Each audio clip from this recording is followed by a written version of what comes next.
गुरुपौर्णिमा म्हणून साजरी करणार आहोत. माझे नाव ऐश्वर्या पंडितवर आहे. आपल्या भारतीय संस्कृतीत गुरुला ईश्वराचे स्थान दिले आहे.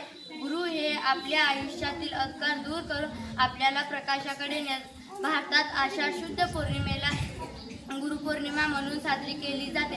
या पौर्णिमेला व्यास पौर्णिमा असेही म्हणतात, कारण आदि गुरु महर्षी व्यास यांचा जन्म या दिवशी झाला होता. भारताला गुरु शिष्य यांची मोठी परंपरा लाभलेली होती. जसे की विश्वामित्र, राम, शुक्राचार्य, जनक, कृष्ण, सुदामा, द्रोणाचार्य, अर्जुन ही या शिष्याचा इतिहास पहिल्याच प्रेमनिष्ठा यांची खरी ओळख पडते. आपले पहिले गुरु आई वडील असतात. ते लहानपणापासून आपले संगोपन करतात, आपल्यावर चांगले संस्कार करतात. यानंतर आपले गुरु शिक्षक असतात. ते आपल्याला ज्ञान देतात, नवनीत विचार शिकवतात, आपल्यावर चांगले वाचन लेखन करायला शिकवतात, आपणास कला, क्रीडा, साहित्य इत्यादी क्षेत्रात तरबेज करतात.